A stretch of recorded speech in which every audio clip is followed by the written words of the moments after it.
Porque, como bem falou o Fábio, se permitirmos todos acessarem pela câmera, aí vai sobrecarregar muito o sistema, vai travar, nós vamos ter dificuldade, ok? Então esperamos a compreensão de todos.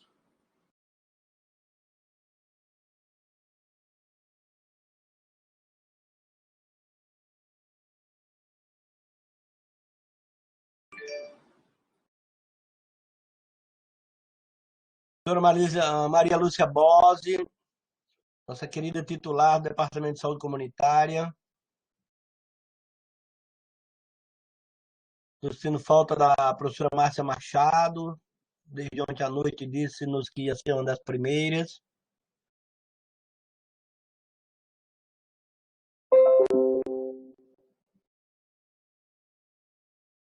Maria Lúcia Boss está dizendo que a Márcia está presente. Ah, não vi. Márcia. Oi, Márcia. Márcia. Opa, já vi.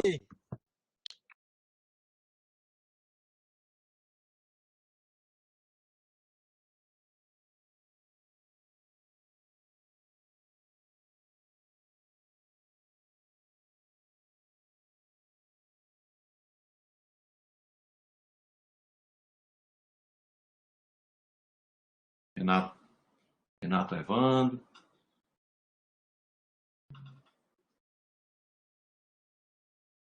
Professor Castro Neves Filho.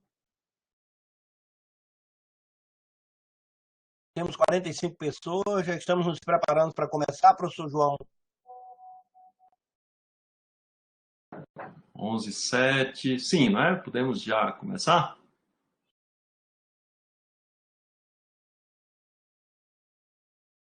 Doutora Fernanda? Apostos? Cadê a professora Fernanda? Ela não está aparecendo aqui no... Ela precisa aparecer. Professora Fernanda, ela está tentando acionar aí a câmera dela.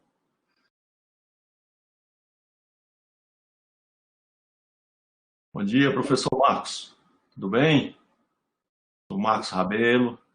Querido amigo. Luciane Ponte, neuropsicóloga. Um abraço, Luciane. Virgínia, professora do nosso departamento de ciências morfofuncionais. Professora Virgínia Girão. Pronto, agora apareceu. Bom dia, Fernanda. Oi, bom dia, tudo bem? Bom dia. Igualmente. Bom dia, Álvaro. Bom dia, Fernanda. Bom dia a todos que já estão aí conosco. Vamos então começar, pessoal? Vamos, sim. Fábio, cadê o Fábio? Fábio, nosso comandante aí, Fábio, podemos começar? Estou aqui, estou presente. Então, bom dia a todos, pessoal. Então, em meio a essa terrível crise, né, de enfrentamento à Covid-19, nós estamos nos permitindo dar uma pausa, né, nos números, nas projeções, na ciência dos ensaios, dos testes, das vacinas. Vamos tentar saltar um pouco o medo, o terror, as incertezas paralisantes. E vamos dar agora ouvidos às palavras, aos sentimentos, às artes. Vamos abrir aqui aspas. Afinal, né? Então, abrimos aqui as aspas. Pronto. Afinal, a beleza salvará o mundo, né? A frase de Dostoiévski nunca foi tão atual. Pois é justamente quando tantas coisas vão mal em torno de nós que é necessário falar da beleza do planeta e do humano que o habita. É o editorial da revista Canopé, citada por Todorov em seu famoso livro A Beleza Salvará o Mundo. Fecha aspas. Então, como diretor da Faculdade de Medicina da Universidade Federal do Ceará, a instituição que está promovendo esse evento, por meio do NUDEM, Núcleo de Desenvolvimento de Educação Médica, entendemos que humanidades médicas é um elemento essencial na formação dos futuros profissionais de saúde. Temos a satisfação muito grande de abrir essa série de sessões nesse campo das humanidades. Nós teremos aí um período longo de atividades ligadas às artes, à cultura, os sentimentos. Essas atividades vão de 7, hoje é o primeiro dia, até o dia 30 desse mês, 30 de abril, sempre às 11 horas, nas terças e quintas-feiras, ok? Essas sessões, elas foram idealizadas e estão sendo coordenadas pelos nossos queridos professores Álvaro Jorge Madeiro Leite, que é professor da nossa Faculdade de Medicina da UFC, na área de pediatria, professor titular dessa área, também professor de Humanidades Médicas e Habilidades de Comunicação. E também da nossa querida professora Fernanda Coutinho, do Departamento de Literatura da UFC.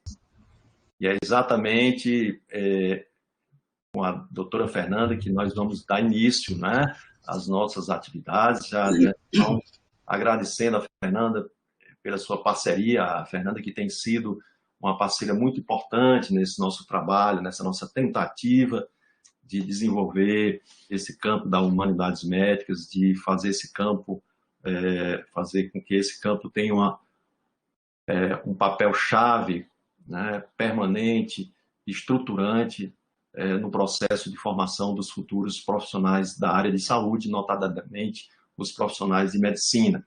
A Fernanda tem sempre participado das nossas atividades, sempre muito solista, e é uma satisfação muito grande, professora Fernanda, tê-la conosco nessa nova modalidade, né, de sessões que eu estou achando muito interessante e que eu estou entendendo que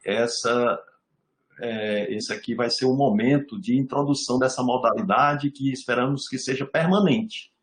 Então, eu acho que a crise nos proporcionou essa coisa boa, que vai ser a instalação desse processo permanente de comunicação com os nossos colegas, com os nossos amigos, com os nossos professores, daqui, de outras partes, no campo aí, discutindo as artes, na perspectiva do desenvolvimento do que nós estamos chamando de educação para a sensibilidade. Ok? Bom dia, professora Fernanda. Um abraço. E vou agora desligar meu telefone, todos desliguemos os telefones, deixemos a palavra com a professora Fernanda e em seguida teremos a participação do professor Álvaro. Um abraço a todos. Então, bom dia para todo mundo. É um momento realmente muito singular na vida da humanidade e eu acho que, como o professor João falou, é algo extremamente importante que a gente ratifique cada vez mais essa proximidade entre dois paradigmas que não se sabe bem porque vêm sendo considerados distanciados a princípio, que seriam a arte e a ciência. Na realidade, talvez uma das heranças positivas desse nosso momento seja essa, a de a gente perceber com mais acuidade que essa distância é uma coisa completamente artificial e ineficaz no sentido de nós crescermos como indivíduos. Bom, nós vamos falar hoje de um escritor que é bastante conhecido, eu tenho certeza de que todos aqui têm algum tipo de relação com Chekhov, aliás, como dizem os russos, né? Eu estou apenas aqui fazendo um papagaiamento muito pouco convincente, mas todos nós já tivemos algum tipo de relação com ele, até porque ele é um dos grandes escritores do século XX.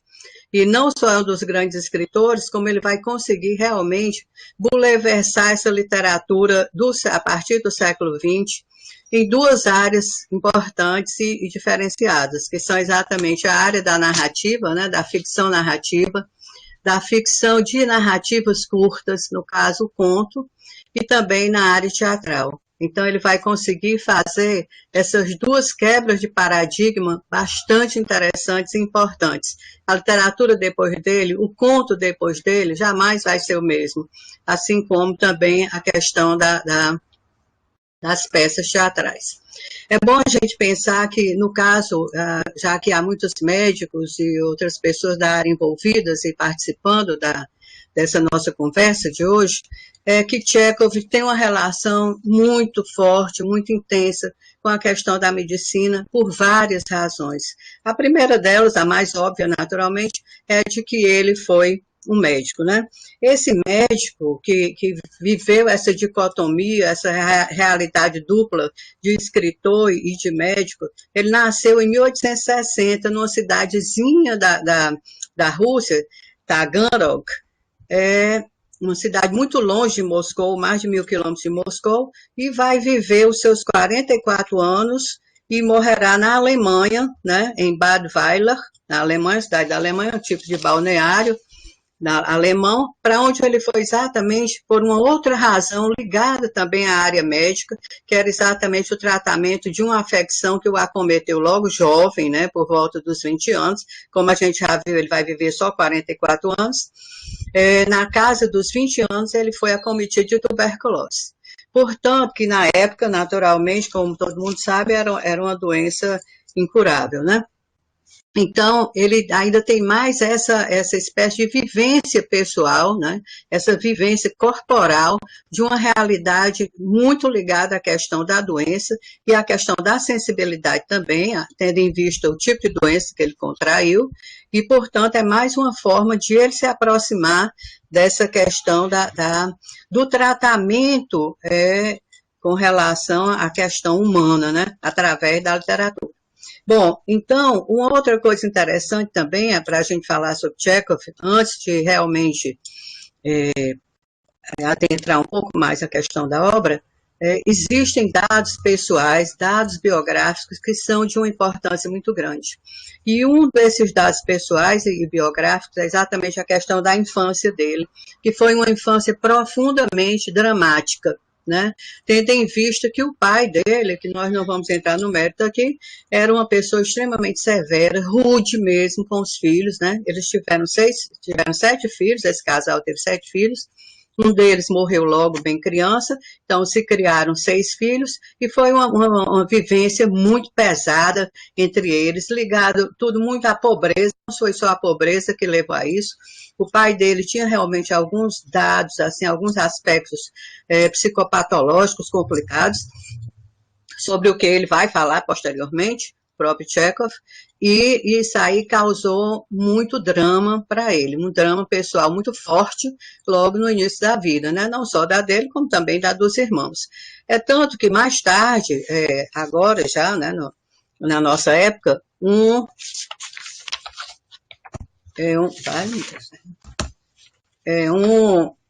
biógrafo dele, Virgil Tanás, que o professor Álvaro conhece bem, porque esse Virgil Tanás também escreveu uma biografia de Dostoiévski, ou seja, é um estudioso da literatura russa.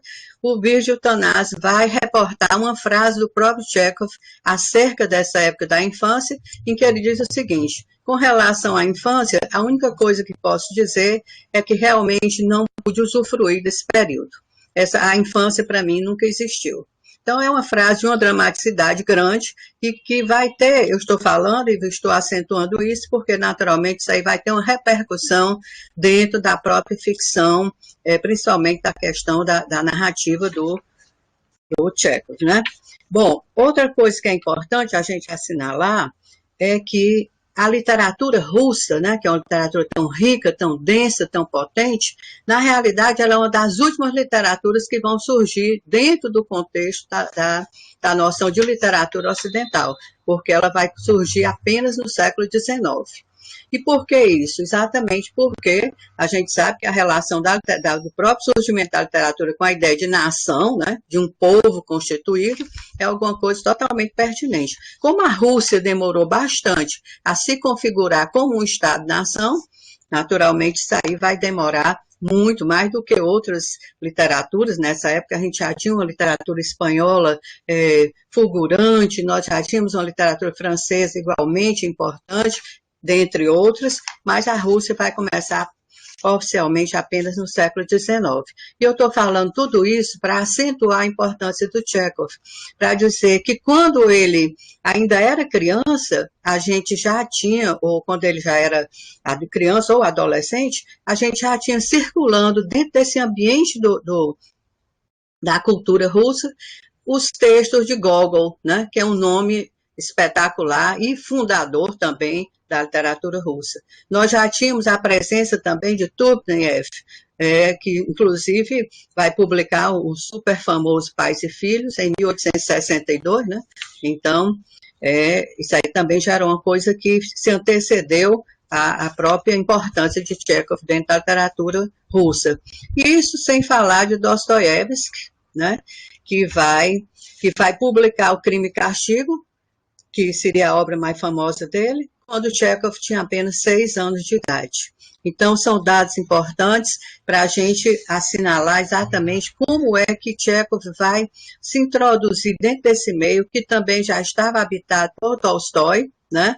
A gente vai ter o monumentalíssimo Guerra e Paz aparecendo na literatura russa, na mesa dos leitores russos, nas mesas de cabeceira russas, quando Tchekhov tinha apenas 9 anos de idade. Então, é um panorama muito rico e é um panorama muito agressivo nesse sentido de a gente pensar que ele vai conseguir se contrapor com outro tipo de linguagem, até com outros tipos de formas literárias dentro desse ambiente que, neste momento aí, primava bem mais pelo romance até do que propriamente pelo conto, né? Com exceção mais do Gogol.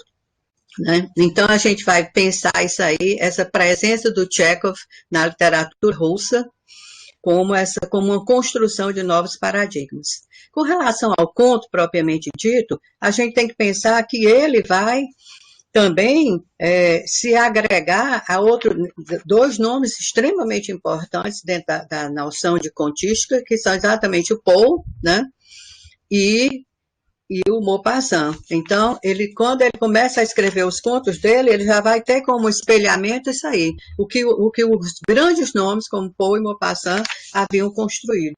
E ele vai conseguir exatamente criar uma nova inflexão dentro dessa noção de conto, porque com relação a Maupassant, especificamente, os manuais de teoria da literatura, e nós mesmo como leitores, na hora que estamos folheando essas páginas, a gente tem a perfeita noção de que Maupassant, de uma maneira geral, ele vai trabalhar muito mais com a ideia de conto de acontecimento, que é exatamente o próprio nome está dizendo, né? Esse sintagma conto de acontecimento é isso. Ele vai contar uma história. Aconteceram coisas, houve modificações na vida das pessoas, existe uma sequência temporal importante para que esses fatos aconteçam, enfim. E ao final do texto, a gente vai ter mais ou menos uma espécie de solução proposta pelo contista.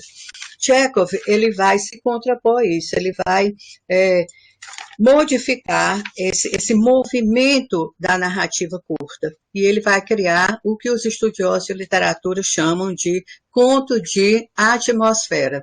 Então, ele não está interessado efetivamente em que a gente partilhe dessa vivência cronológica das personagens. Ele está muito mais interessado em que nós, como leitores, pessoas a quem ele tinha um apreço muito grande, uma confiança muito grande. Ele vai escrever bastante também sobre... ele tem uma poética do conto, né? Mais tarde eu posso falar alguma coisa. E ele vai dizer o seguinte: o meu texto é objetivo, porque eu tenho confiança plena em alguma coisa que se chama a subjetividade do leitor. Com isso, ele está dizendo para nós o seguinte: nós três aqui que estamos na tela, nós vamos ler o mesmo texto, né? Mas cada um de nós vai entrar com a sua experiência pessoal, com a sua experiência existencial, com a sua própria existência de leitor, experiência de leitor, e vai trazer um condimento particular, singular, específico de cada um. Portanto, ele vai mostrar que a obra literária é alguma coisa extremamente potente, que está sempre apta a se renovar e a se multiplicar através dessas novas leituras que sempre surgem, né? E aí, nesse sentido, o Tchekhov, ele vai trazer para o conto, como o Álvaro vai falar logo mais, né, a partir do texto Angústia, ele vai trazer para o conto exatamente o que também o próprio Gorky falou a respeito dele, né? Gorky, que é posterior a Tchekhov, vai dizer o seguinte: a tragédia das trivialidades da vida. Ninguém antes dele mostrou aos homens com tão impiedosa verdade o retrato terrível e vergonhoso de suas vidas, no turvo caos da existência cotidiana da burguesia. Então, aqui a gente pode ressaltar algumas coisas mais importantes ainda do que outras, como essas 3 palavras: tragédia, trivialidade e cotidiano. Né? Então, o conto do Tchekhov, de uma maneira geral, ele vai trabalhar por aí. Ele vai contar exatamente o que é a nova história hoje, né? Que a nova história é uma invenção, mais ou menos, da segunda metade do século XX. A nova história gosta de falar muito na história das coisas miúdas, nos acontecimentos insignificantes. Né? É tanto que a gente vai ter estudos interessantes, como, por exemplo, a história das lágrimas, a história da infância, a história dos odores, enfim, coisas que dentro de uma dinâmica mais orgânica, não teria tanta importância na vida dos homens. Mas a história percebeu isso, e muito antes da história, naturalmente, a literatura e todas as outras artes perceberam que o cotidiano e que as pessoas, entre aspas, miúdas, que compõem esse cotidiano, elas têm toda a condição de mostrar facetas da vida que interessam a todos os outros. Então, nesse sentido, é interessante a gente pensar também, e o ponto que o Álvaro muito sensivelmente escolheu vai trabalhar muito isso, a gente tem que pensar muito também em que momento, em que época é que Tchekhov vai escrever. Em que lugar, né? Qual é esse espaço onde ele vai atuar como escritor. E a gente, pensando na ideia de Rússia, e pensando na ideia de Rússia do século XIX até o comecinho do século XX, a gente já se encontra aí num emaranhado de situações políticas, econômicas, sociais, extremamente complexo, né? Uma sociedade muito, realmente, pesada do ponto de vista das interações, e em que havia as relações de classe eram alguma coisa extremamente pavorosa até. Havia uma diferença de classes, assim, imensa, né? Então, tanto que, se a gente for recordar um pouco, os próprios avós de Tchekhov, eles eram servos da gleba, para a gente ver como a própria questão da escravidão, e a gente está se lembrando aqui de um outro país também que demorou bastante a libertar seus escravos, né? Como a própria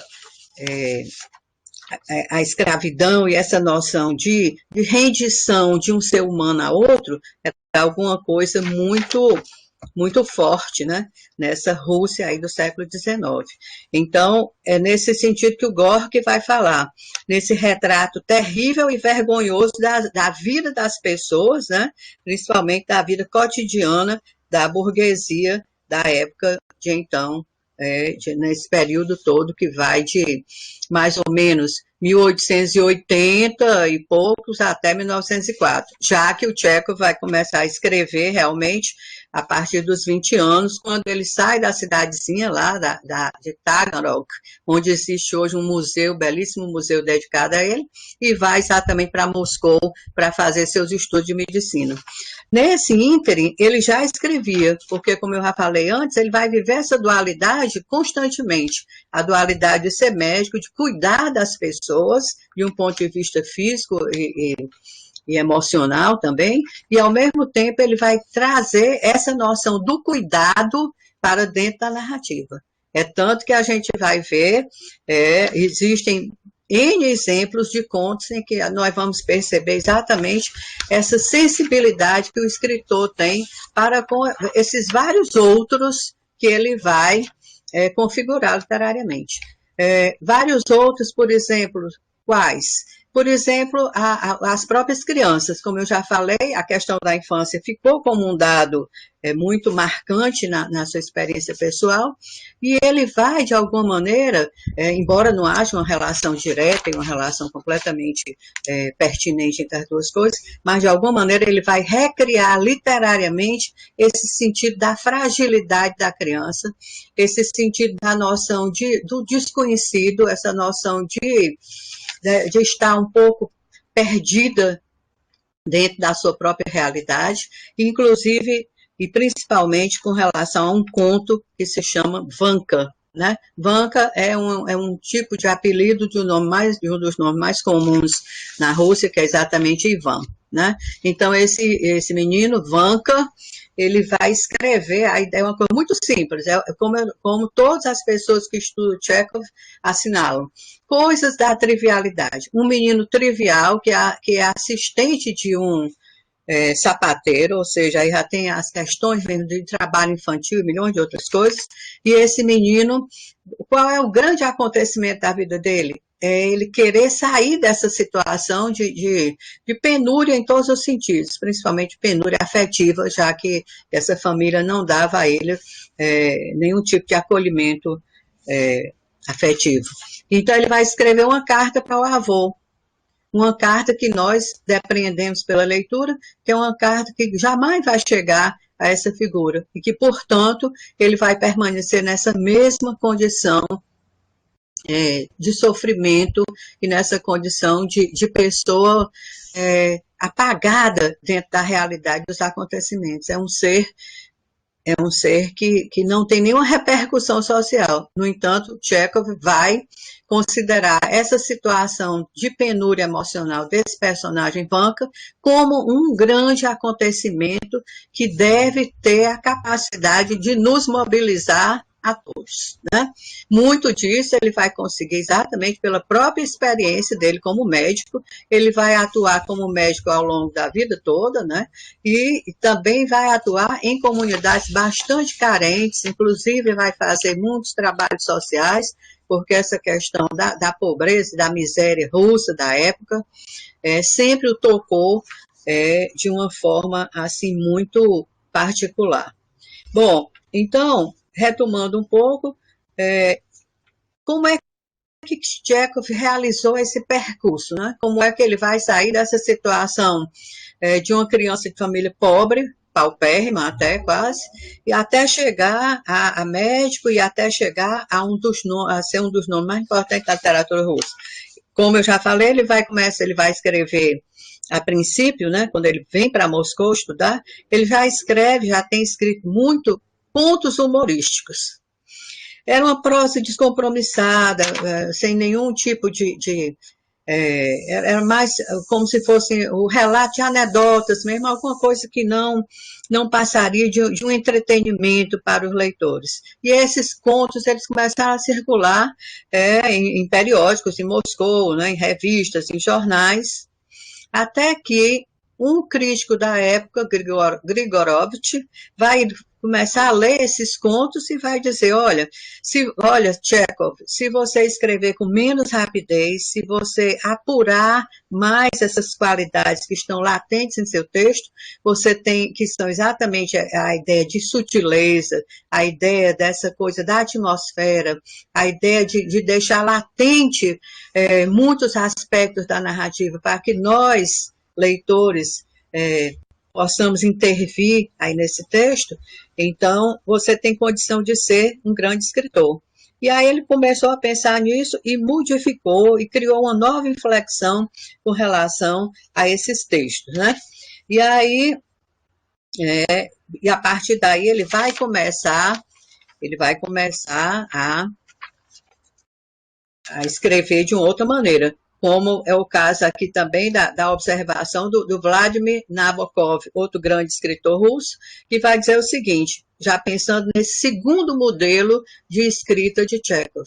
Ele vai dizer, as coisas para Chekhov eram engraçadas e tristes ao mesmo tempo, mas não se pode enxergar a tristeza se não se enxergar a comicidade, pois ambas estão ligadas. Então, o que ele vai fazer nos contos dele é exatamente isso, é criar, aliás, é deixar de lado essa noção de verdades absolutas, de pessoas, de avaliação das pessoas em categorias estanques, como o personagem A vai ser o personagem ruim da história, e o outro é o personagem de boas qualidades morais, éticas.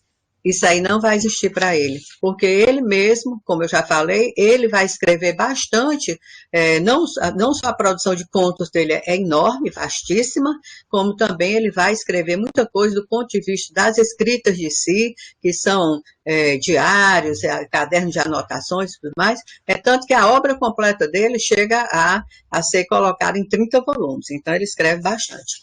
E aí, nesse sentido, ele mesmo vai falar sobre isso. E vai acentuar cada vez mais essa importância de a literatura nos colocar como seres humanos que nós somos. Frágeis, fortes, alegres, tristes, sutis, pouco sutis, enfim, essa miríade de comportamentos, essa miríade de percepções de mundo que somos nós todos, né? Bom, eu já estou encerrando aqui porque nós vamos passar a palavra aí para o professor Álvaro. Eu só gostaria de dizer o seguinte, Chekhov, ele vai começar dentro dessa linhagem excepcional, né, que é um privilégio para a humanidade, que é um grande presente para a humanidade. Ele vai começar nessa linhagem da literatura russa, composta por esses escritores a que eu fiz referência, né, Gogol, Dostoiévski, Tolstói, etc., e depois dele surge uma nova linhagem a partir dele mesmo, Chekhov, né? Ou seja, ele vai ter seguidores nesse sentido dessa modificação da forma conto. E dentre esses seguidores, nós podemos apontar simplesmente 2 nomes que são extraordinários, né? E são cultuados até hoje, e vão ser cultuados vida afora aí, que são exatamente os nomes de Katherine Mansfield e de Virginia Woolf, né? A própria Virginia Woolf, que também escreveu muito sobre literatura, ela também tem uma produção ensaística importante, vai escrever um livro, O Leitor Comum, que tem um capítulo que se chama exatamente O Ponto de Vista dos Russos. E nesse capítulo, o ponto de vista dos russos, ela vai exatamente mostrar o que Chekhov fez com essa forma da narrativa breve, que é exatamente o conto.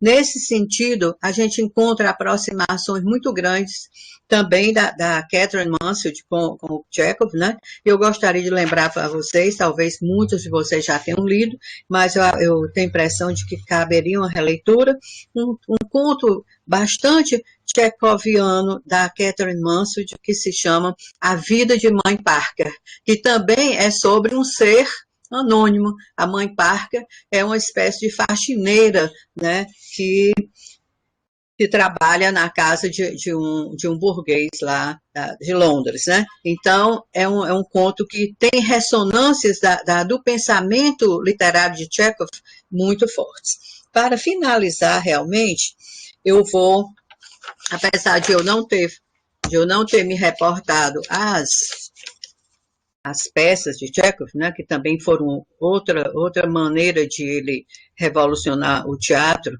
pode ser que nas perguntas surja alguma coisa, mas eu gostaria de encerrar isso aí com a afirmação de Stanislavski, que é um grande nome de renovação da dramaturgia universal, né, particularmente russa, e ele vai dizer que ele que encenou várias peças de Chekhov, ele vai dizer o seguinte: Chekhov apresenta-se inesgotável, porque, apesar da aparente descrição da vida trivial, em seu leitmotiv, né, no motivo condutor principal, ou seja, espiritual, ele sempre fala sobre o humano.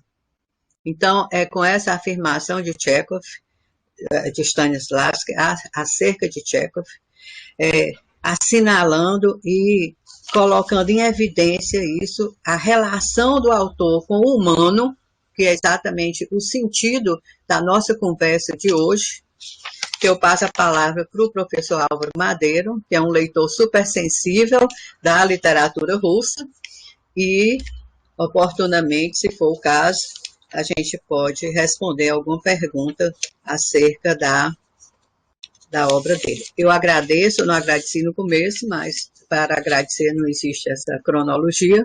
Eu agradeço o convite, né? É uma satisfação enorme para mim estar aqui. É uma grande alegria falar de Chekhov. Para mim foi um presente também, porque eu andava até meio distantezinha dele, E a partir disso eu pude me dar esse presente extraordinário, uma verdadeira dádiva, de ler alguns que eu não conhecia, porque a obra dele é vasta e vastíssima, e de reler algumas preciosidades, de que a gente não deve se separar por muito tempo, porque elas também são uma espécie de elementos para acionar esse nosso sentido de humanidade que precisa estar sempre acionado o tempo inteiro. Muito obrigada.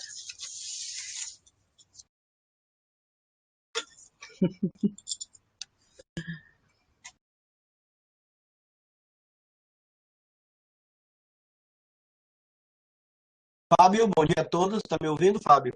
Estão me Tô ouvindo? ouvindo sim, professor. Tudo ok com seu áudio. Posso começar? Você bota meus slides? Já vou carregar seus slides agora, só um momento. E todo mundo está me ouvindo já? Bom, não sei. Eu estou ouvindo bem. Ótimo.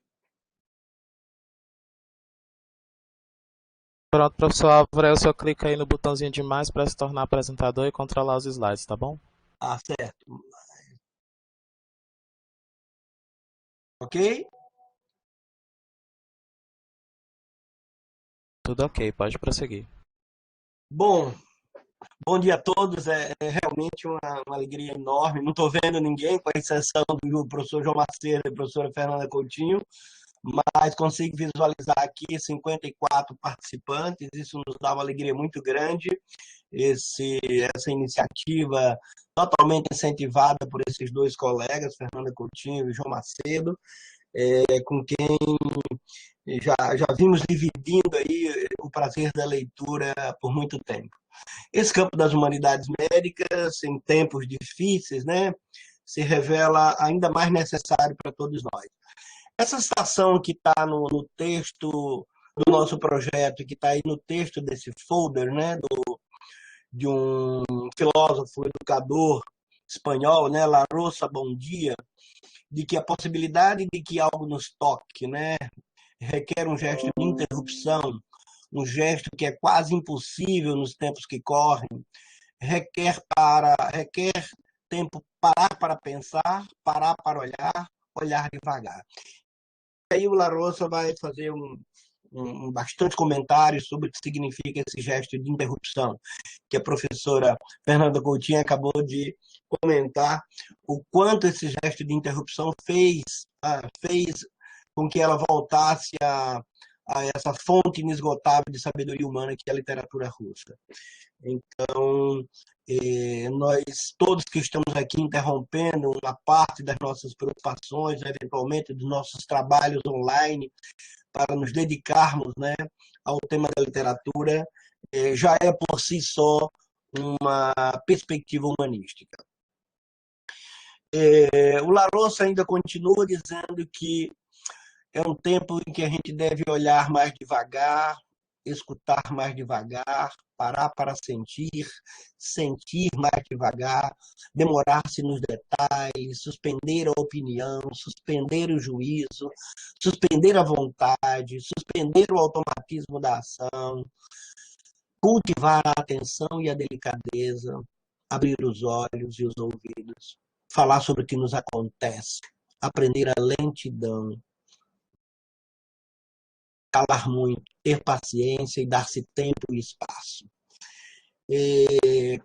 Acho que Larosa, bom dia, traduz aí, né, toda uma nossa vida, a maneira equivocada como estamos, em média, levando nossas vidas.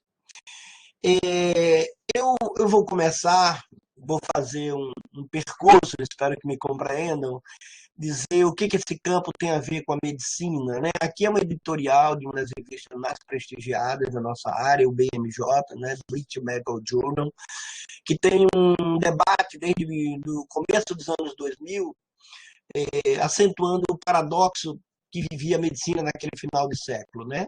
Nunca a medicina tinha triunfado tanto, né, nas suas grandes conquistas aí do transplante, da minha área, salvar bebês com menos de 1.000 gramas, e todas as doenças genéticas e congênitas e crônicas, né, que acomete tanto crianças como adultos, né? E, no entanto, era um momento em que a medicina estava sendo posta em xeque, né? Desde uma questão que Fernanda colocou sobre o quão próximo Chekhov como médico estavam daqueles que mais sofriam, né? E ainda hoje, num país muito desigual nosso, todo o nosso trabalho na área pública, em especial, se destina exatamente a essa população que mais sofre, que tem inclusive suas doenças agravadas, né? Pela falta de diagnóstico precoce. Então, nós médicos e todos, podemos dizer, da área da saúde, vivemos esse paradoxo entre o triunfo e esse mundo de incerteza, esse mundo que nos tolhe uma orientação ética mais adequada, onde nós vamos perdendo o nosso senso de potência, o nosso senso de cuidado, nossa confiança no nosso trabalho. E, consequentemente, a literatura já desponta aí com vários graus de infelicidade acometendo os médicos. A literatura britânica passou quase 10 meses discutindo, né, por que os médicos não estavam felizes e o que poderia ser feito. Isso vem bastante sendo debatido na literatura, e aqui já de algum tempo, vocês estão vendo aí, eu, o companheiro João, Marcelo Alcântara, a Marta Medeiros, o Fernando Siqueira, o Jesus, Irajaci, o Almir, o João Amaral, insetamos umas sessões de humanidades que tinha esse mote, que era uma iniciativa interdepartamental de educação da sensibilidade médica. E um dos contos que nós discutimos na 11ª sessão foram contos de Chekhov. Antes de nós, é importante dizer que tanto o professor Flávio Leitão como o professor Saraiva Leão já foram grandes baluartes aí na discussão da temática entre literatura, ou mesmo artes como um todo, e sensibilidade médica. Eu queria, então, começar, a professora Fernanda citou Vladimir Nabokov, né? Uma citação que tem um livro maravilhoso, O Filho Antirromântico, em que a autora começa citando, dizendo assim: para começar, tomemos a seguinte divisa: literatura é amor. Agora podemos seguir em frente. Em seguida, nós temos aqui algumas referências, né, que mostram como a literatura, como esse amor pelas letras ou pelas artes, né, podem nos tornar vários métodos. Essas referências, aliás, esse texto, essa apresentação vai ficar disponível. No final, o Fábio vai nos brindar como podemos acessar depois. Mas o que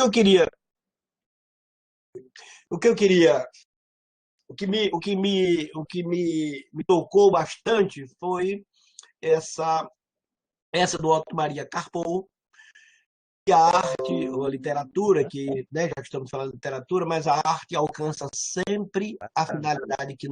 Alô? Tudo bem, Fábio? Fábio? Tudo ok, professor. Estou recebendo seu áudio normalmente, que eu acho que é porque algumas pessoas devem estar conexão um pouco mais baixa e estou achando um pouquinho de dá umas interferência falhas. também, viu? De interferência? Às vezes a voz fica meio entrecortada, por aí, um pouquinho.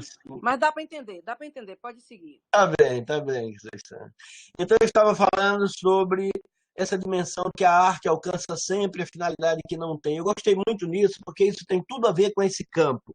Eu me lembrei aqui, por exemplo, com o que nós, na disciplina de Humanidades Médicas, Habilidade de Comunicação, nesses encontros, já fizemos com a produção literária de outros. Por exemplo, o conto da Clarice Lispector, Felicidade Clandestina, é um conto para falar de neurociência maravilhoso. Eu imagino que a Clarice nunca tenha pensado nisso.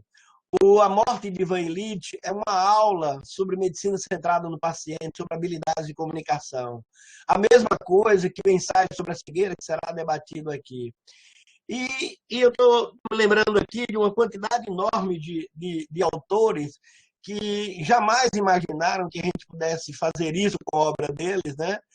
E utilizar a obra deles para discutir a humanidade, para educar a sensibilidade dos médicos. Então, com essa citação do Otto Maria Carpo, eu me sinto completamente contemplado e estimulado, né, como estamos todos aqui, a trabalhar o tema da literatura, o tema das artes como um todo, literárias, cinemáticas, visuais, plásticas, para melhorar a sensibilidade médica. Agora, entrando propriamente, né, no nosso conto, né, como que eu me apropriei, né, ou como que a gente lá no campo da medicina está se apropriando da literatura para ensinar sensibilidade médica ou para discutir sensibilidade médica. Esse conto ele tem duas traduções no Brasil. Uma tradução do Boris Schneiderman, que era um russo que veio morar no Brasil, e outra da Tatiana Belink, também russa. Eu confesso que a tradução da Tatiana Belink contém expressões e frases que me afetaram muito mais, e eu vou trazer alguma dessas aqui para vocês.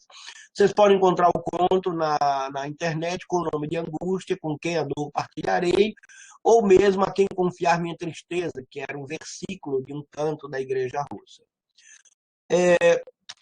O conto, a professora Fernanda já comentou bastante sobre o Tchekov, que era médico, né, que foi pobre, eu vou passar em seguida, para fazer um resumo desse conto. O conto é focado, né, em um cocheiro chamado Iona Potapov, que tenta comunicar a alguém, ou seja, qualquer pessoa, a dor que estava tendo, né, por ter perdido um filho.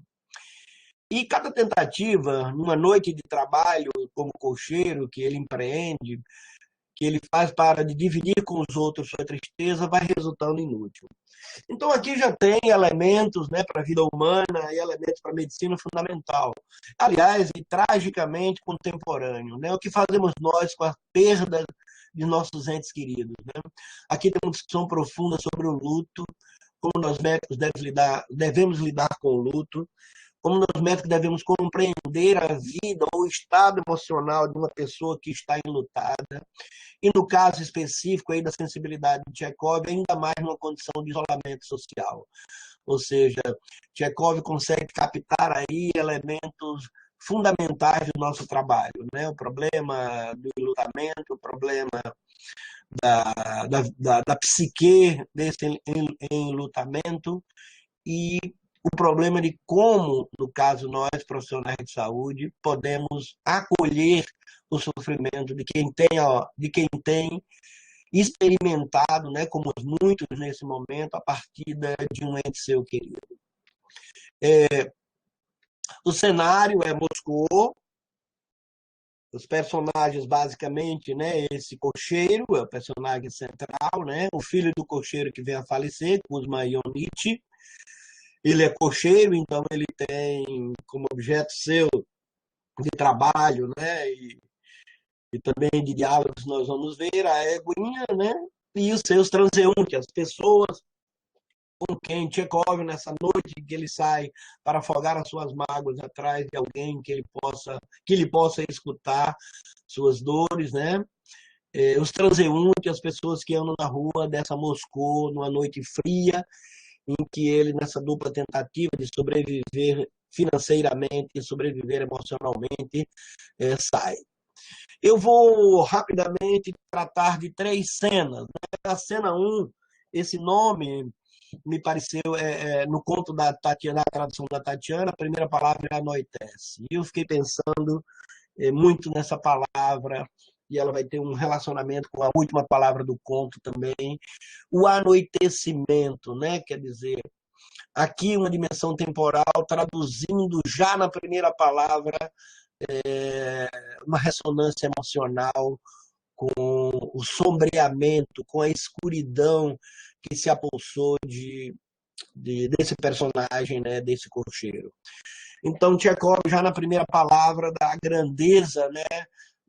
Do seu conto, da sua compreensão de mundo, do nexo entre temporalidade, pessoalidade e vida interna. Diz ele, a neve graúda e úmida gira preguiçosamente ao redor dos lampiões recém-acesos e deita-se em placas macias e finas nos telhados, nos lombos dos cavalos, nos ombros, nos gorros, né?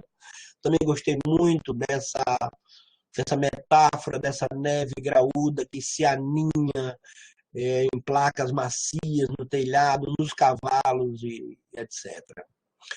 O cocheiro Iona Potapov está todo branco como um fantasma, está sentado na boleia, curvado, poderia dizer aqui anoitecido, né? Tão curvado quanto é possível curvar-se um corpo vivo e não se mexe. Se toda uma avalanche se despencasse sobre ele, nem assim o que parece, ele acharia necessário sacudir a neve. Então a ideia de imobilidade também, né? A ideia de um impasse existencial, né? A sua eguinha compartilha com a humanidade do cocheiro e está branca e imóvel. E a segunda cena, ele começa a andar com o seu coche, né, atrás de transeuntes, né, e encontra uma pessoa, né, que diz: cocheiro, para a ponte policial, grita o corcunda com voz trêmula. Na verdade, são 3 personagens. Nós 3, por 20 copecs. Iona puxa as rédeas e estala os lábios. 20 copecs não é preço justo. Mas ele não está para pensar em preço. O rublo ou 5 copecs, para ele dá na mesma agora. Haja passageiros. Fábio, você poderia passar o primeiro vídeo? Ele é de 1 minuto e traduz bem a cena que eu trouxe para compartilhar com vocês. Ok, professor, vou carregar agora, tá? Ok.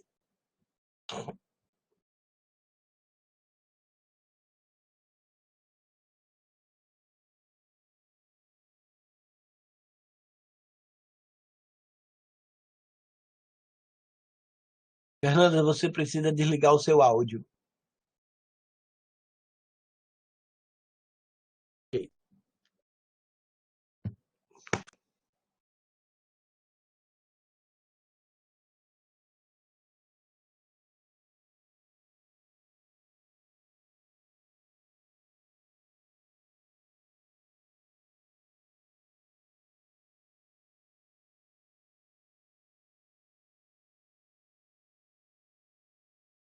Isso.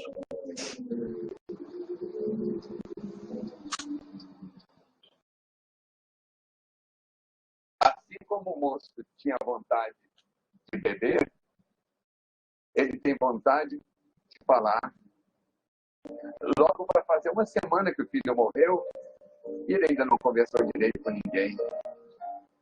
E é preciso conversar com vagar, com calma. É preciso contar como o filho ficou doente, como sofreu, o que disse antes de morrer, como morreu. É preciso descrever o enterro e a viagem ao hospital para buscar a roupa do morto. Na aldeia ficou uma filha, Alice.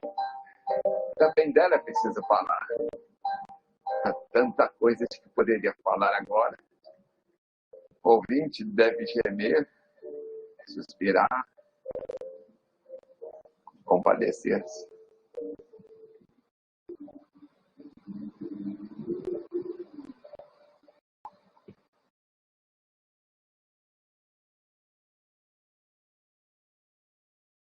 O slide depois é que vem esse próximo vídeo.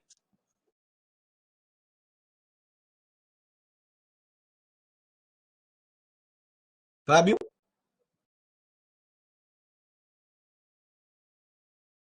Já vai carregar, professor, só um momento. Ok.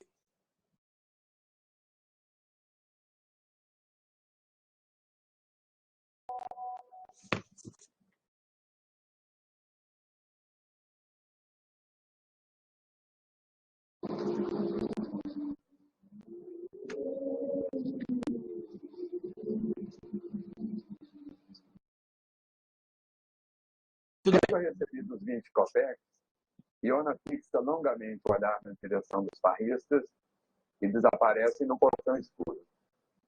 Outra vez ele está só. E outra vez o silêncio cai sobre ele.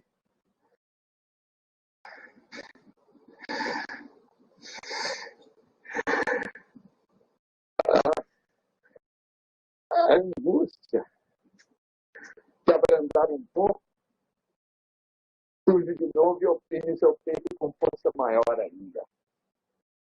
Os olhos de Iona correm aflitos e atormentados pela multidão que se agita de ambos os lados da rua.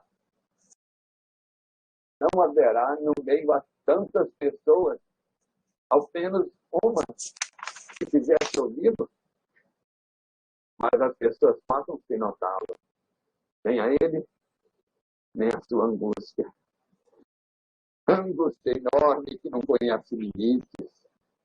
Se estourasse o peito de Iona e a sua angústia derramasse, ela inundaria, parece, o mundo inteiro. E, no entanto, ela é invisível. Conseguiu aninhar-se numa casca tão ínfima que não se pode enxergá-la nem com lanterna, à luz do sol.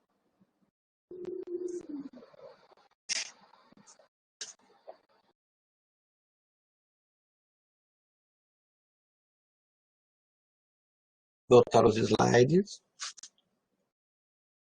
Professor Álvaro, você vai lá no botãozinho de mais para voltar a ser apresentador e controlar os slides, tá bom? Perfeito, já botei. Posso passar?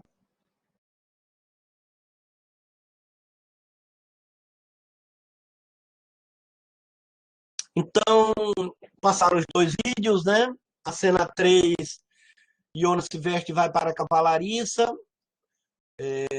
onde está a sua égua, depois que ele circula na noite russa e não encontra ninguém capaz de ouvi-lo, né?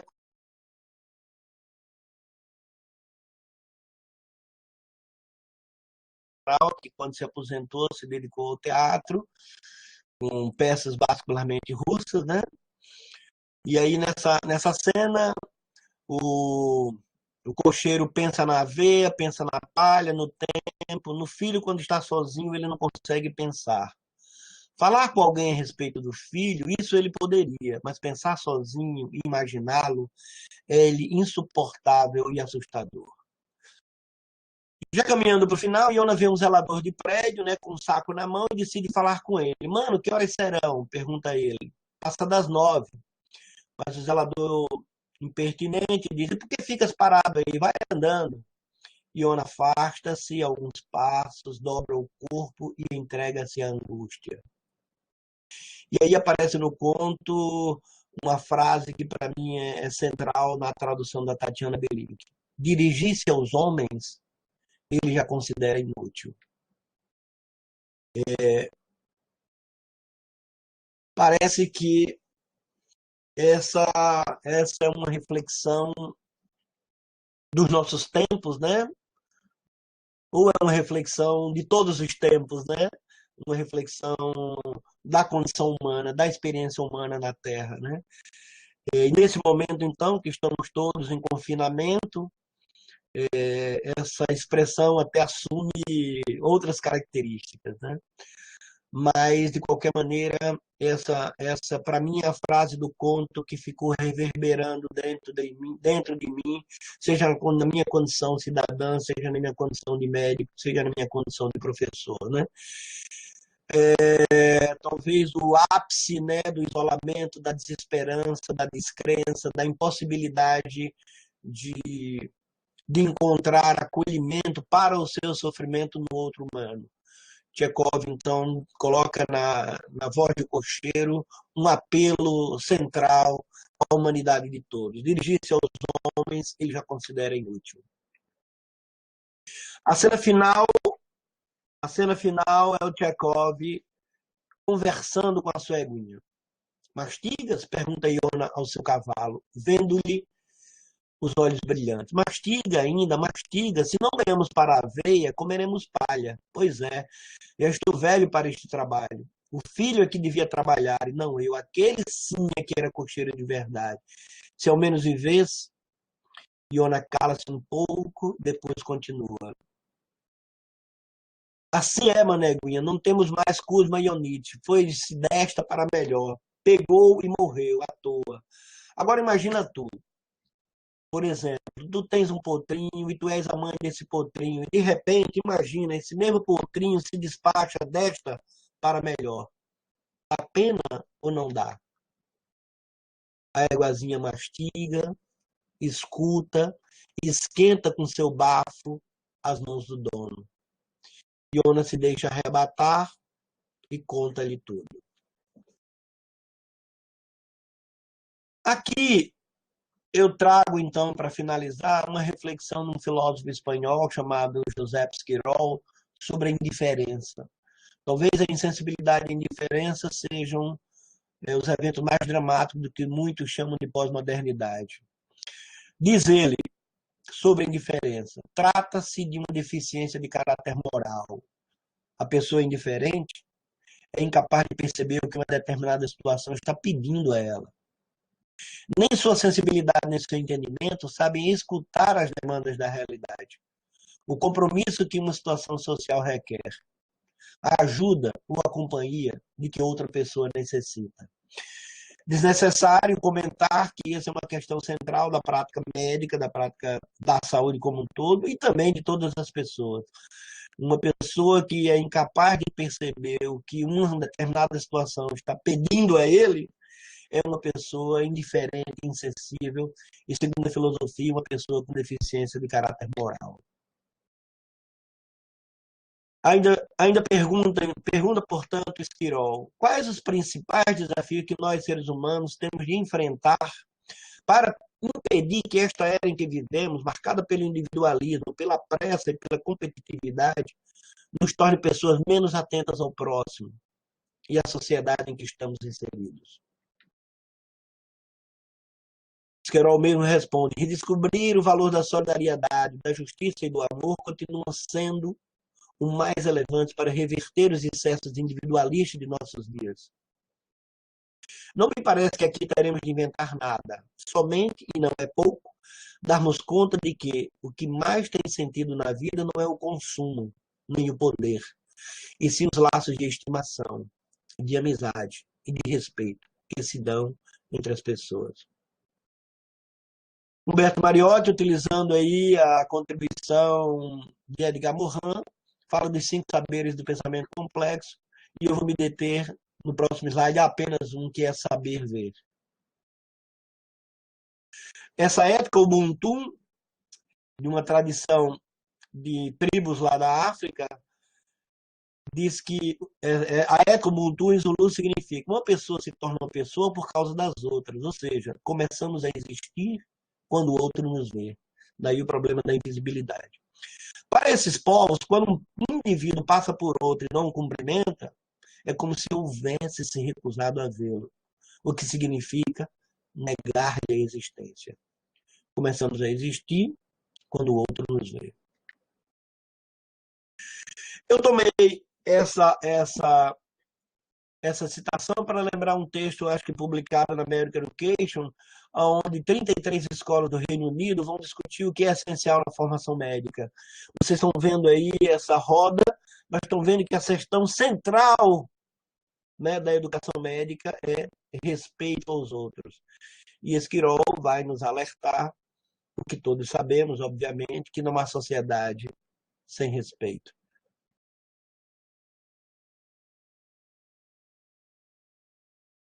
Isso também nessa revista extremamente importante americana, o Annals of Internal Medicine, aportuguesando aí uma discussão que tenho certeza que todos nós professores colocamos em sala de aula, que na relação nossa com nossos pacientes devemos sempre primar pelas palavras e gestos que fazem a diferença. A última, eu vou trazer aqui uma entrevista que esse autor, Esquirol, dá, quando perguntam para ele como se dá a articulação entre o respeito e a atenção. Qual a importância do olhar atento para uma sociedade mais harmoniosa e justa? Como você definiria esse olhar? Esquirol responde: atenção e respeito estão estreitamente vinculados. Prestar atenção não somente significa aguçar a percepção e nossa capacidade cognitiva. Supõe também despertar e uma vigília de nosso sentido moral. A ideia é que, se prestarmos atenção aos demais e às coisas que nos rodeiam, acabaremos tendo uma atitude respeitosa. Essa estreita relação se manifesta também na questão etimológica, pois a palavra latina que precede o termo respeito significa precisamente olhar duas vezes. De modo que a essência do respeito é o olhar atento, que é o subtítulo do livro do Esquirol. Realmente sabemos que quando uma pessoa presta maior atenção aos demais e às coisas, costuma se comportar também de maneira mais respeitosa. Quando temos maior respeito, temos menor proporção de conflitos e violência social. Finalizando, um dos caminhos mais eficazes para trabalhar a favor de uma sociedade mais madura e mais humana consiste em elevar o sentido moral das pessoas.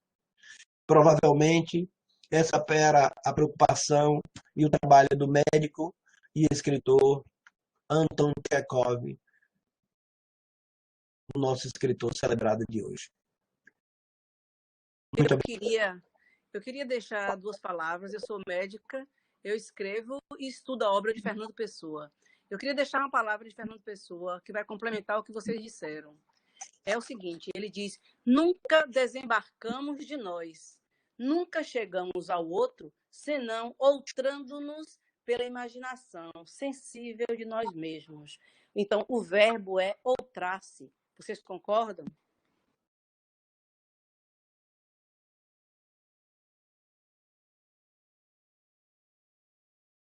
Professor João,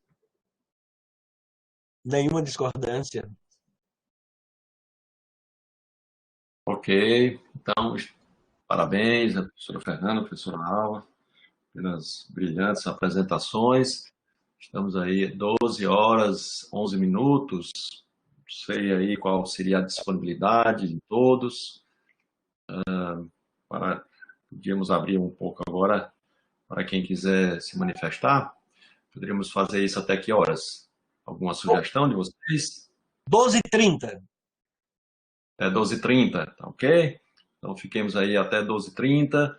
Então, estão abertas aí as inscrições. Quem quiser se manifestar pode fazê-lo por meio do chat ou pode também acionar por meio do áudio.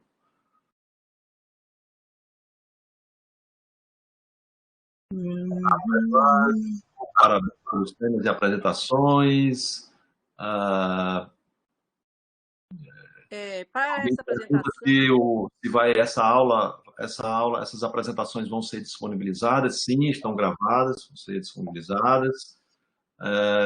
Temos aqui o Gilberto Fischer, dá parabéns a professores. Tem a Nádia também, ficará disponível, ok. Márcia Machado também colocou aqui excelentes apresentações. O Almir, parabéns, Álvaro, excelentes reflexões. Estela Santos também, excelentes apresentações, obrigado. Ok.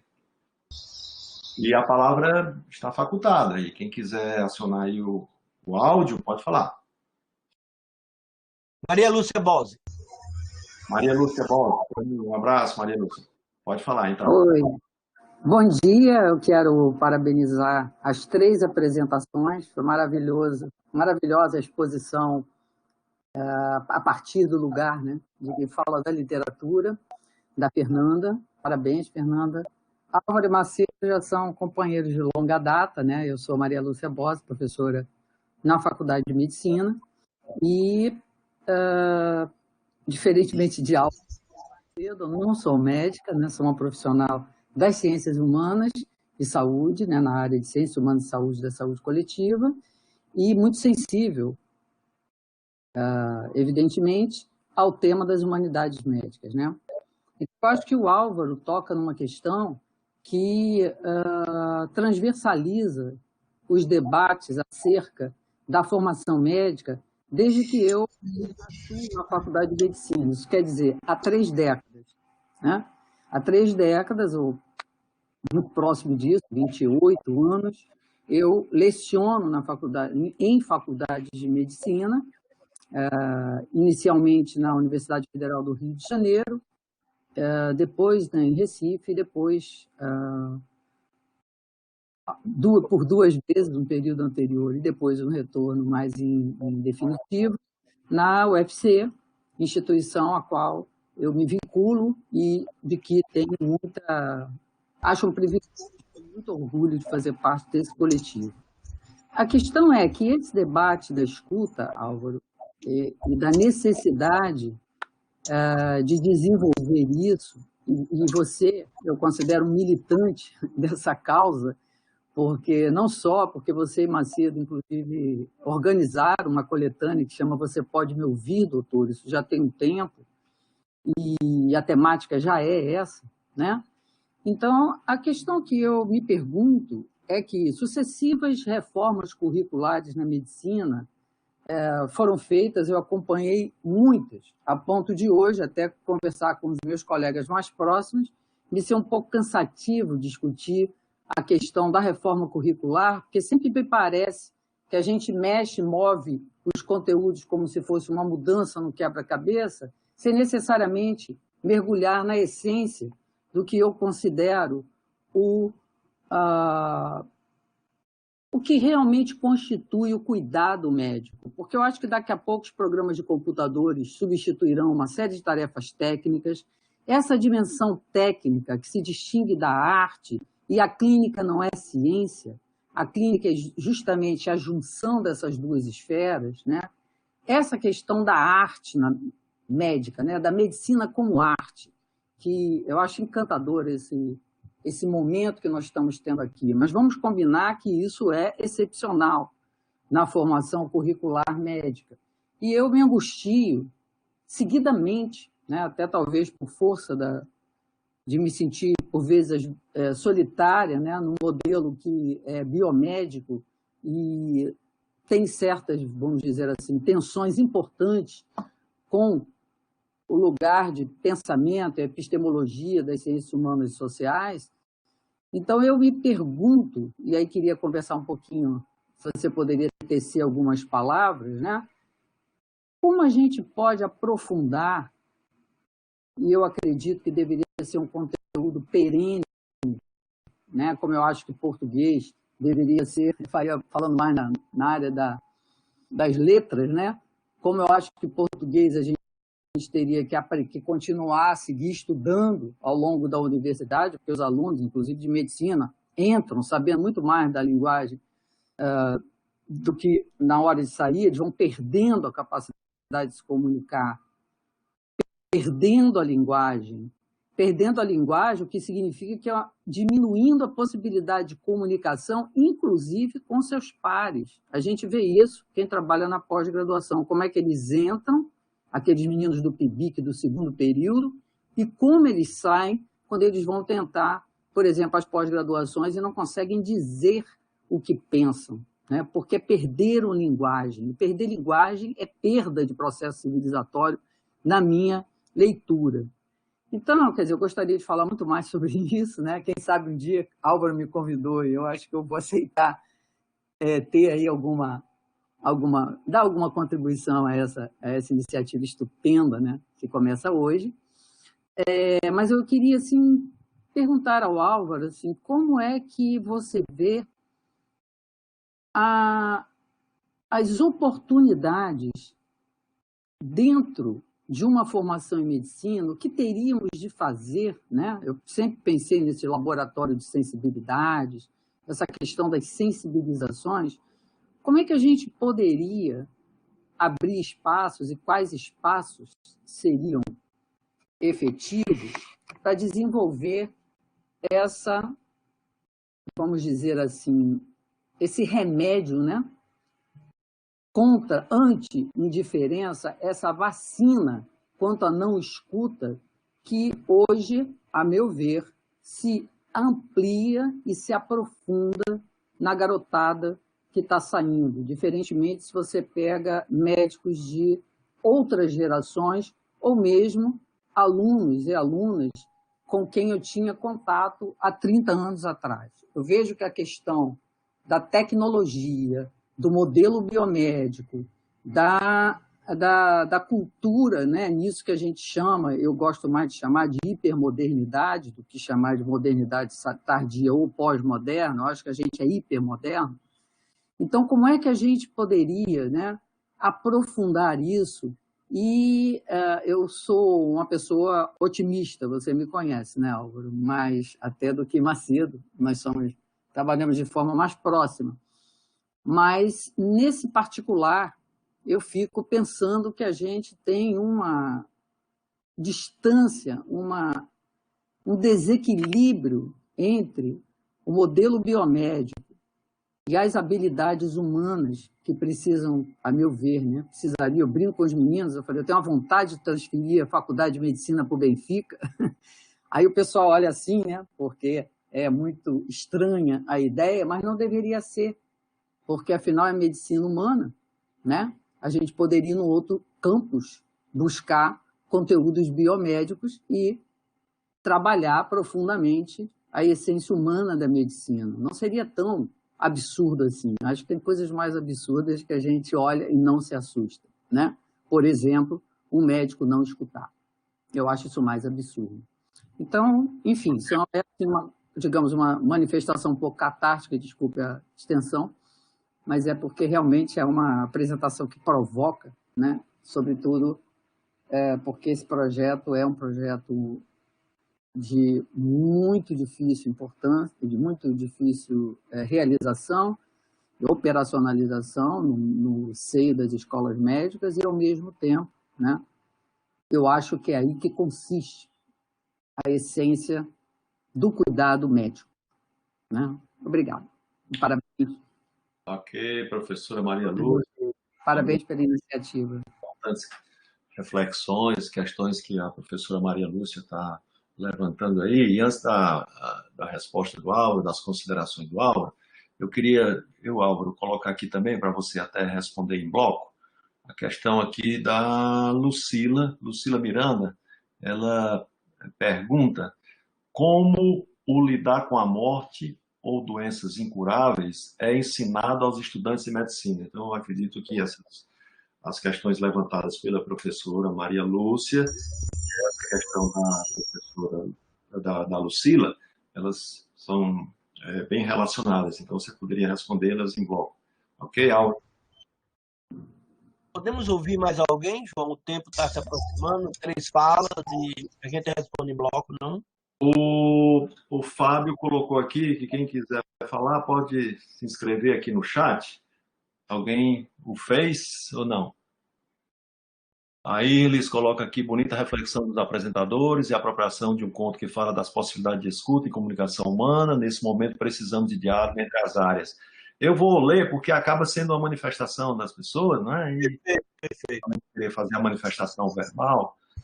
Aqui tem o Luciano. Vivemos na época do predomínio da opinião rasa, do conhecimento superficial, da informação inútil e da prisão cotidiana que arrasta as pessoas cada vez mais para a caverna da ignorância. Uma citação do professor Francisco Porfírio. Carlos Cláudio Alencar de Castro, intervenção muito pertinente da professora Maria Lúcia Bosio. O tecnicismo tira a capacidade de comunicação do estudante de medicina ao longo do curso. E é essa temática da conferência é realmente exceção no meio médico.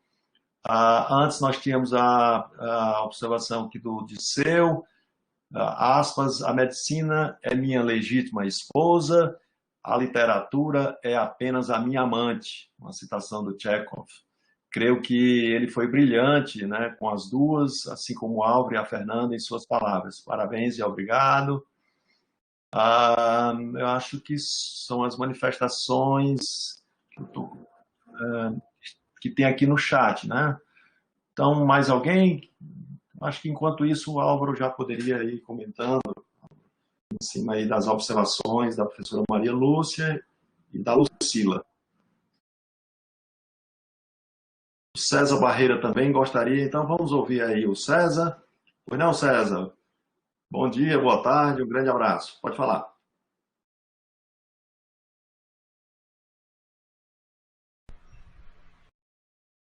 Oi, César.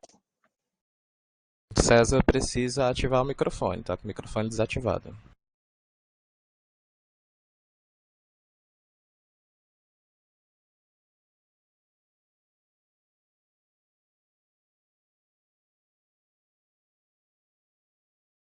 César, por gentileza, ative seu microfone.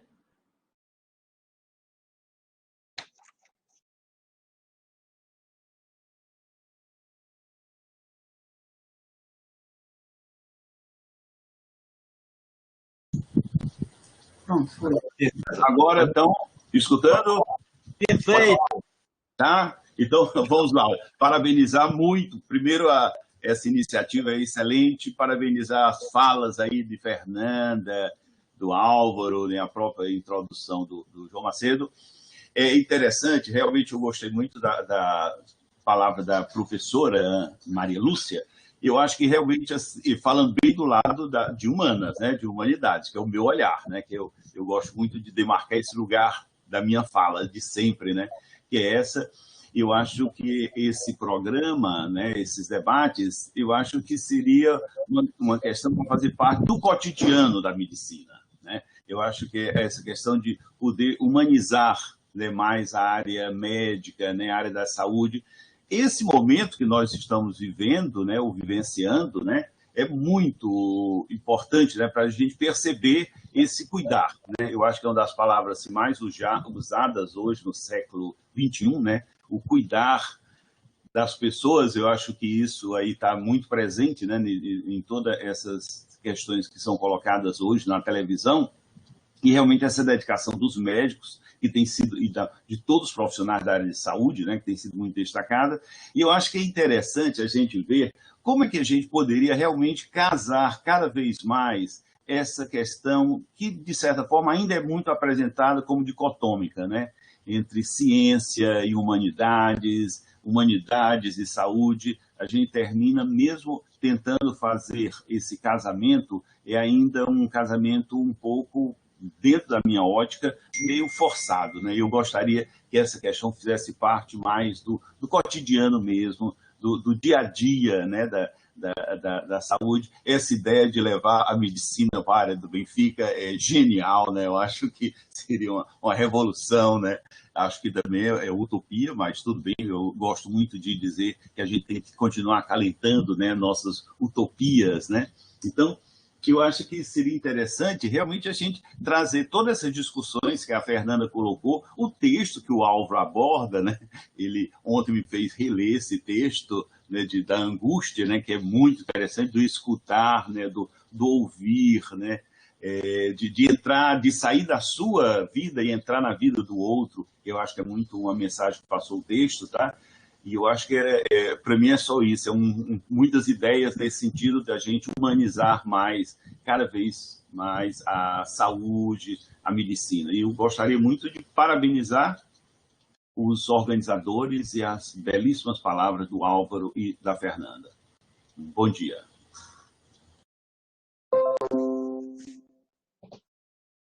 Álvaro. Sou eu? Estão me ouvindo? Perfeitamente. Eu fui buscar ali na estante um livro, acho que é de 1600 e pouco, que é o livro do Molière, O Doente Imaginário. Eu tomei esse livro porque ele tem uma dimensão... Alguém tem que desligar aí. Tudo bem? Tem uma dimensão de chacota, né, com a medicina. Então, com os médicos, essa é uma questão da cultura. Eu inseria, como a professora Isabel Rios e a Lília Blima Schreiber, né, que orientou essa tese de doutorado sobre humanização e humanidades e medicina, eu inseria a formação médica no campo da cultura. E mais particularmente na crise da cultura contemporânea, seja a maneira como a gente a percebe, né? Então, como introduzir essas dimensões culturais na formação médica? E aí, com um acento, né, importante, tanto nas chamadas ciências biomédicas, como nas ciências humanas, né? E as universidades que têm feito isso, né? Primeira coisa, uma dificuldade nossa, você precisa ter um conjunto de professores que se dedique, além da oftalmologia, além da pediatria, da geriatria, da clínica médica, etc., a pensar a formação médica como inserido dentro da cultura. Porque uma boa parte de nós, professores, vamos pensar a educação médica a partir das nossas lentes, das nossas formações específicas. Então, eu sou professor para ensinar pediatria, o João é professor para ensinar geriatria. E por mais que a gente discuta a historicidade desse nosso objeto, as demandas objetivas de tratar um bebê de 1.000 gramas, um menino com meningite, pessoas agora com suspeita ou com diagnóstico de Covid, gravemente doente, internadas, hospitalizadas, entubadas, etc., esse jargão, essa preocupação, esse predomínio, ele realmente, como disse a professora Maria Lúcia, ele termina obstaculizando ou diminuindo os cenários aonde a doença não é transformada, aliás, o doente não é transformado em doença, que não é transformado numa objetificação, né, numa reificação. Então, acho que a primeira coisa, o professor João Macedo está bastante antenado com isso, é um militante também dessa causa, é de criar um corpo aí em torno do NUDEM que discuta o processo de formação humanística ao longo dos 12 semestres. Várias experiências já demonstraram a falência de disciplinas ou de mesmo de módulos, né, que queiram introduzir ciências humanas na formação médica. Não, isso tem que ser, ao longo dos 12 semestres, uma coisa que dialogue com as artes, como essa que nós estamos fazendo, numa dimensão multidisciplinar, interdisciplinar ou transdisciplinar, ou, para sintetizar tudo, uma dimensão complexa, como nos fala Edgar Morin, de religação dos saberes. Então, é possível que as forças externas que conformam a profissão médica e a formação médica comecem a se confrontar de uma maneira mais decidida com esse espaço que não é uma ilha de uma faculdade de medicina que comporta 1.000 alunos de diferentes origens e mais de 300 professores, também de diversas origens epistemológicas e de diversas performances universitárias. É realmente um grande desafio, as universidades que têm conseguido isso, têm estruturado um núcleo de desenvolvimento, mas eu só queria chamar a atenção que muito de nós aqui certamente temos experiências internacionais, já fomos usuários de sistemas internacionais, e essa crise, como eu mostrei no primeiro slide, a crise da formação médica, em particular na cultura contemporânea, é uma crise universal. Vale dizer mesmo a crise da condição humana. Mas talvez não exista profissão mais antiga do que a profissão médica, porque eu imagino que há 1.000 anos, ou 2 ou 3 mil anos atrás, quando uma pessoa caía doente, tinha sempre alguém que iria acolher, iria cuidar dessa pessoa. Então, a medicina começa com uma disposição interna de se dispor a cuidar de uma pessoa que sofre. E, infelizmente, os nossos mecanismos de medir isso, a entrada no vestibular e durante os 6 anos, eles são precários. Como diagnosticar uma disposição interna de se dedicar a cuidar, portanto, ouvir, escutar, acolher, respeitar o outro. Eu acho que com isso eu respondo, né? Eu levanto questões que o professor César, a professora Malúcia Bose e a Lucila também, uma vez que existem protocolos, né? Protocolos que algumas vezes são absorvidos também burocraticamente, que são os protocolos de como lidar com a morte, particularmente o protocolo Skype, mas tem outros protocolos, e algumas vezes, quando esse protocolo entra numa dimensão padronizada, você tem o tecnicismo, né? Você tem uma ruptura de uma dimensão autenticamente mais humana para dar respostas concretas a um ambiente concreto, você dá isso de maneira padronizada. E para finalizar, eu diria que nós temos na medicina internacional e nacional vários movimentos se contrapondo, né, a esse excesso do tecnicismo. Recentemente, um movimento italiano surgido na Itália chegou ao Brasil, chamado de Slow Medicine, uma medicina mais lenta, exatamente essa medicina da escuta, né? E ela é capitaneada pelo filho do grande filósofo italiano Norberto Bobbio, chamado de Marco Bobbio, né? Que tem vários livros publicados, traduzidos no Brasil. Mas esse movimento de slow medicine é um movimento que quer voltar a essa dignidade da escuta, do acolhimento. Mas a medicina centrada no paciente, que tem forte origem canadense, nos Estados Unidos, na própria Espanha, e a medicina narrativa, com a Rita Sharon, com a Isabel Fernandes em Portugal, a Rita Sharon nos Estados Unidos, o professor Brian Hurwitz na Inglaterra. Enfim, há vários movimentos internacionais e vários movimentos nacionais, com a dispersão que nos é peculiar, né, dos nossos projetos institucionais, tentando compreender como formar um médico inserido na cultura, no conflito da cultura contemporânea. Ok, Álvaro. Então, vamos 12h35, vamos chegando aqui ao final da nossa sessão. Queria só ler aqui mais a última observação aqui no nosso chat, da Mary Lúcia da Silva Nogueira. Bom dia, sou professora do Departamento de Geologia da UFC. As atividades da geologia estão sendo mais computadorizadas, indústria 4.0. Tal indústria exige competências socioemocionais tão importantes que já precisam ser desenvolvidas na formação de geólogos, pois imaginem o que a falta de sensibilidade pode impactar na saúde física e mental das pessoas que vivem e trabalham nos empreendimentos ou ao seu redor. Lembramos de Brumadinho. O tal pergunto se vocês que estão vivendo com todo o cenário tecnológico, como estão preparando os alunos de medicina? Eu acho que a geologia também teria que ir para o campus da saúde e humanas. Acho que teria profissionais mais sensíveis. Então, uma observação aí da Mary Lúcia sobre a formação, a necessidade também das humanidades na formação dos geólogos, né? Temos mais aqui Paulo Camargo, excelência das exposições e os debates. A Irlis, a escuta não é só sensibilização, mas criação de conhecimento.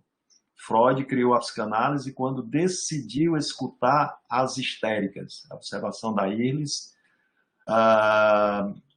Maria Lúcia vai estar aqui na quinta, e daqui a pouco eu vou anunciar também a nossa sessão da quinta. Renata Rocha, em tempos difíceis, a palavra pode abraçar, acolher, amparar. Que os mergulhos culturais possibilitados nos encontros que se iniciam hoje sejam momentos de vivermos isso. O amparo e a expressão pela palavra literária. Muito bem, Renata, é exatamente isso. A Lucila coloca aqui, obrigada a todos pelo olhar atento e escuta ativa. Hoje, terça-feira santa, dia de Marte, nos pede coragem para se olhar primeiro e assim contribuirmos com o mundo. Então, vamos chegando ao final da nossa sessão. O César está aí digitando. Queria agradecer imensamente a participação de todos vocês. Professora Fernanda, podia fazer as despedidas também, João. Vou já passar. Mais de 50 pessoas aqui participaram. Eu anotei aqui 58 pessoas participaram, algumas já saíram. Então, eu queria só anunciar aqui que na quinta-feira, agora no dia 9, vamos dar continuidade a essa série de sessões em humanidades médicas com o tema saúde mental em tempos de Covid-19. A participação dos nossos professores da psiquiatria, o professor Fábio Gomes de Matos e a professora Luísa Bisol. Okay? Então, ficam todos convidados para nessa quinta, às 11 horas, nesse mesmo canal, fazermos mais uma sessão dessa série Humanidades Médicas em Tempos Difíceis. Então, para encerrar, eu gostaria de passar a palavra para a professora Fernanda, para os seus comentários finais, suas observações, e em seguida para o professor Álvaro, e assim nós encerraremos essa primeira sessão da nossa série. Professora Fernanda. Fernanda. Bom, a minha finalização é um tchau, até quinta. Eu acho super válido realmente esse tipo de encontro, foi muito interessante, muito instigante, e eu acho que a gente tem que continuar. É uma forma de a gente se olhar mais e se ouvir mais e absorver mais essas palavras da literatura. Parabenizo o Álvaro pela apresentação dele, muito rica em termos de conteúdo, e mais uma vez parabenizo a iniciativa desses encontros. É isso, até quinta. Ok, professor Fernando, obrigado também pela participação. Álvaro?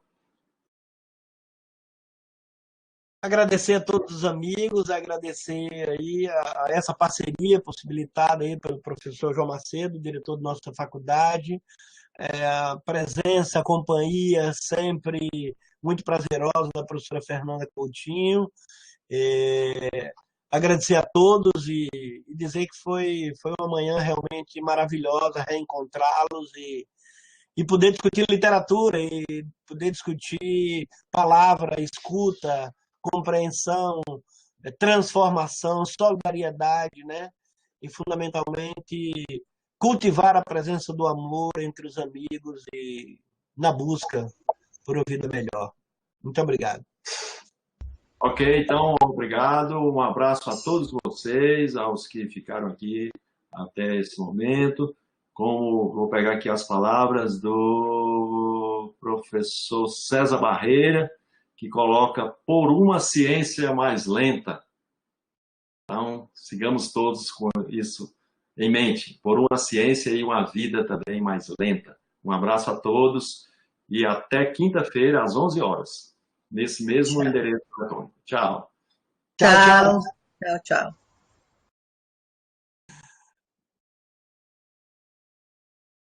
Professor Coelho.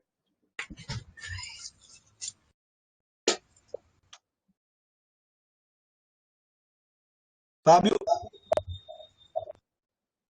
Oi, professor, estou aqui. Tudo tranquilo?